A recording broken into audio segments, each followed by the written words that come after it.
ಜಾಗ್ರತೆ ಉಂಟಲ್ಲ ಕ್ಯಾಮಲ್ಲಿ ಇವರು ಸೇಫ್ಟಿಯಲ್ಲಿ ಮಾತ್ರ ವರ್ಷಿಸ್ತಾರಲ್ಲ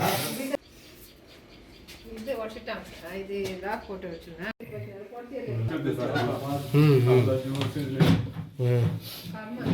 లక్ష్మీ కాస్ట్ తునిలు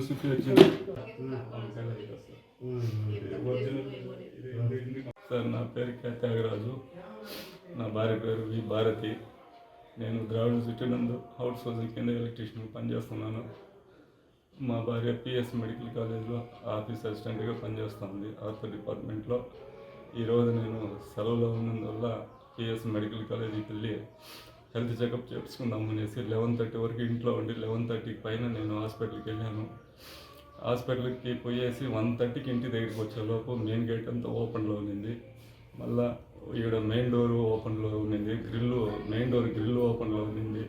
అంతా పగలు కొట్టేసి మొత్తం టోటల్గా మాస్టర్ బెడ్రూమ్లో ఉన్న ట్రంక్ పెట్లో ఉన్నటువంటి అన్ని బంగారు ఆభరణాలు, చైన్లు, లక్ష్మీ కాసులు, నలుపూసల దండలు, గాజులు, రింగులు, వెండి సామాన్గా అంతా బంగారు ఆభరణాలు మొత్తం కలిపి ఒక 120 గ్రాముల దాకా దొంగతనం జరిగింది సార్. వెండి ఒక 70 గ్రాములు పోయింది. అదేవిధంగా ఈ మన పట్టు చీరలకు ఖరీదైన పట్టు చీరలు ఒక 9-10 ఎత్తుకొని వెళ్ళిపోయినారు.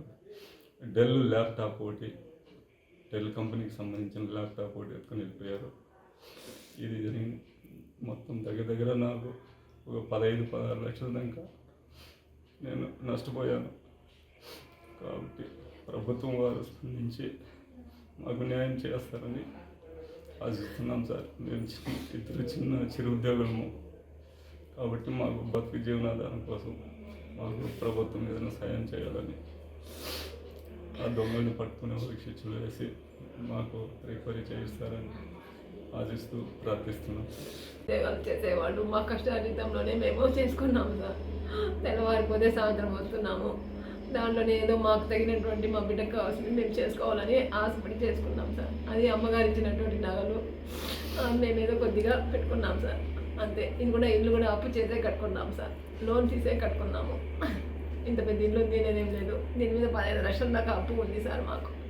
ఆ టైంలో ఈ విధంగా జరిగితే మేము ఏ విధంగా కోరుకోగలుగుతాం సార్?